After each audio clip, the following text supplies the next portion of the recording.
Você é aluno autodidata? Consegue estudar Nihongo sozinho por conta própria? Cara, se sim, tá de parabéns, você é muito sugoi. Mas, caso você não seja e está estudando sozinho, eu vou te contar as vantagens de estudar sozinho, Nihongo, e as vantagens de estudar em grupo. E também há as desvantagens de estudar sozinho e as desvantagens de estudar em grupo. Primeiro, qual a diferença de você ser autodidata ou não? Ser autodidata no Nihongo, você consegue aprender tudo sozinho, consegue pesquisar, consegue manter uma rotina de estudo, sabe onde procurar as informações para melhorar o seu Nihongo. Quando você não é autodidata e tenta ser, você se torna aquele aluno que quer pegar um pouquinho de tudo para tudo que é lado. Aprende um pouquinho aqui, um pouco lá, vai em grupos e vai estudando de tudo. Você deve ter visto muito isso. Aquele aluno que quer aprender um pouco de tudo e acaba não aprendendo nada, aprende um pouco de nada. Por quê? Ele não sabe como estudar sozinho e está tentando. É ruim? É ruim, é péssimo. Porque ele está gastando o tempo dele, o esforço e a motivação em prol de nada. Esse é o maior problema de quando você não é autodidata e tenta ser. Aí você pensa, poxa, eu não tenho dinheiro para pagar um professor. Não precisa, gente. Tem vários grupos que você pode perguntar dicas de como estudar, o que fazer, por onde seguir. Há vários canais que vão ensinar o Nihongo desde o básico até o intermediário. Por isso que não há desculpa. Se você não é autodidata, cuidado. Você pode estar tentando estudar de uma forma que não vai ser benéfica para você. E sabe qual é o maior problema? Você só vai descobrir isso meses, talvez anos depois. A pergunta que eu te faço, quer ver se você é autodidata ou não? Há quanto tempo você estuda Nihongo? Se você estuda Nihongo pelo menos há 1 a 2 anos, no mínimo, sozinho, e não fala pelo menos o básico, pelo menos o N4 por aí, cara, então já tá aí o problema. Seu Nihongo não evoluiu nada. 1 ano, você tem que saber pelo menos o N5, vai, o N5 dá para pegar em 1 ano.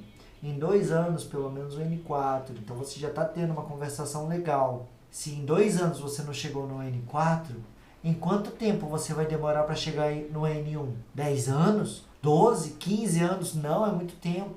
Então, convenhamos, se você não é autodidata, tenta procurar alguém que pode te guiar para o caminho correto no Nihongo, para você não perder tanto tempo estudando algo que não vai lhe ser útil depois.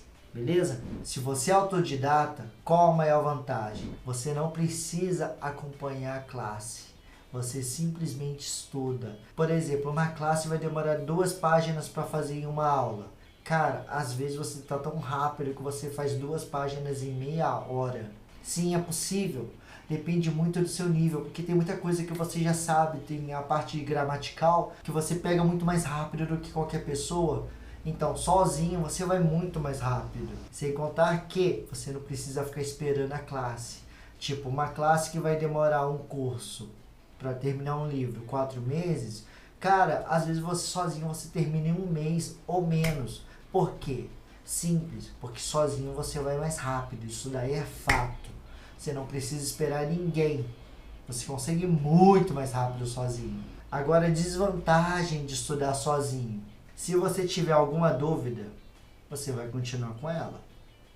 Porque você não vai ter onde tirar essa dúvida. Na parte gramatical, você vai ter várias lacunas que vão ficar em branco. Porque você não vai entender direito. E o maior problema é, eu acho que entendi, é cruel. Não funciona. Ou você entendeu ou não entendeu. O achar que entendeu é um pouquinho complicado. Principalmente se você for fazer a prova do JLPT. Lá não tem achismo. Ou sabe ou não sabe. É um dos dois.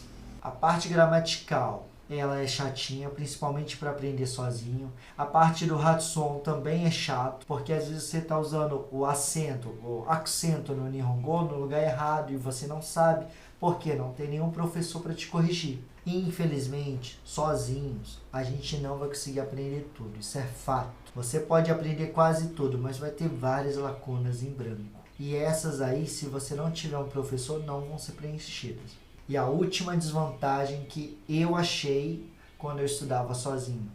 Vai ter uma hora que sua motivação acaba. você vai estar empolgadaço, mas tem hora que a sua motivação para. E quando para, sério, para você recuperar ela é chato, é bem difícil. Então sozinho você tem um limite, tem um Genkai, e dali você não passa. Você vai estar estudando, mas vai chegar um momento que, sério, você estuda e não evolui. Simples, porque sozinho a gente só chega até um determinado momento, até um determinado lugar. Depois daquilo, é com muito sacrifício mesmo superar aquilo. Por isso que a vantagem de estudar em grupo é exatamente o oposto da desvantagem de estudar sozinho. Em grupo, você tem mais motivação, porque na sala de aula tá todo mundo que quer aprender japonês também. Às vezes a dúvida de um é o que você também tem dúvida. Ou a sua dúvida, alguém já passou por ela e vai te responder tranquilamente.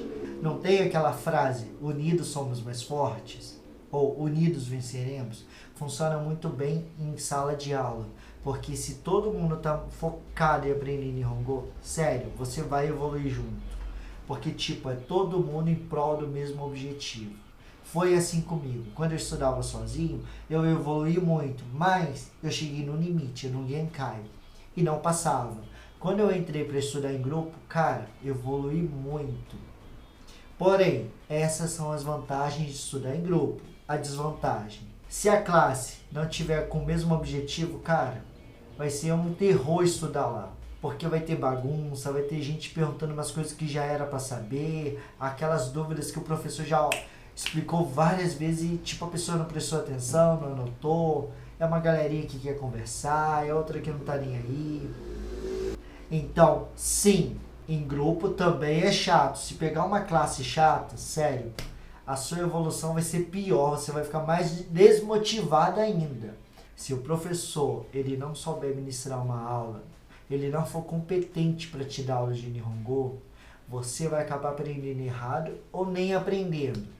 Então existe o problema do professor sim, porque às vezes o professor ele sabe o Nihongo, mas não sabe ensinar. Ele é muito curto e grosso, muito direto, é assim, acabou. Ou então ele enrola muito para explicar uma coisa muito fácil, sabe? É aquilo e pronto. Existe o problema do professor, ou às vezes o professor é muito bom, mas o curso usa um livro muito ruim. Aí já é outro problema. Não importa o tão bom seja o professor, o tão bom ele explique, se o livro for ruim, cara, não adianta. Vai ficar cheio de problema, porque o livro, em vez de te ajudar, ele vai estar te atrapalhando. Então, existem vários fatores para o curso ser bom ou ruim. Depende da sorte, infelizmente. Às vezes o professor é bom, o livro é ruim. Às vezes o livro é bom, o professor é ruim. Às vezes o livro e o professor são bons, mas a classe é ruim. Então, há vários fatores para fazer o curso ser bom ou ruim. Mas aí você vai perguntar, então o que eu faço? A melhor dica que eu dou vai ser como eu estudei também. Estuda sozinho e entra num curso. Eu sei, se você não pode entrar no curso, cara, tem muito curso de japonês de graça aqui no YouTube, inclusive no meu canal, em vários outros. Só procurar que você vai achar. Se você não pode pagar um curso, procure nesses canais, cara. É melhor ainda, porque você vai no que você quer aprender, ela tem uma metodologia, é legal. Te garanto que você vai aprender o Nihongo Fluente? Não. Nenhum curso do YouTube vai te ensinar Nihongo Fluente, principalmente de graça. Mas vai te ensinar um Nihongo básico bem legal. Aí você estuda sozinho, acompanha pelo curso e assim por diante. Eu, particularmente, estudei sozinho e ia para o curso. Mas eu era daquele aluno bem determinado. Eu ia para o curso para estudar. Aí você me pergunta, não, mas eu também sou um aluno que vai para o curso para estudar. Qual a nossa diferença? Eu fazia muito Yoshu, que é o pré-estudo. Eu estudava o livro mesmo sem saber, eu estudava. Eu fazia o Ronhá com a tradução. Eu estudava na aula, porque o que eu não sabia, eu já ia anotando e já fazia a pesquisa e deixava pré-prontas perguntas para a sensei. Porque daí, quando ela chegava, eu já perguntava, sensei, o que é isso, isso, isso, isso? Por que isso, isso, isso, isso? Eu já tinha todas as minhas dúvidas escrito. E fazia o Fukusho. Era bem assim. Então eu estudava pra caramba, eu adiantava as matérias, eu ia avançando bem e ia anotando. Quando chegava na aula, chegava mais cedo, lógico. A sensei sempre chegava meia hora antes, eu chegava no mínimo 40 minutos. Quando ela chegava, eu já tinha arrumado a sala para ela e perguntava, sensei, eu tenho dúvida nisso, nisso, nisso, nisso, Por quê? Por quê? E ela ia me respondendo e eu ia anotando. Então, se você quer aprender Nihongo, você vai ter que sair da sua zona de conforto. Se você nunca saiu daqui, você está sempre na sua zona de conforto, cara, daqui você não vai sair mesmo. O Nihongo você vai ter que quebrar essa zona de conforto, não tem jeito. Você vai ter que estudar mais do que você costuma estudar até hoje. E essa é a melhor dica que eu te dou. Nos vemos no próximo vídeo. O inscrição é desse.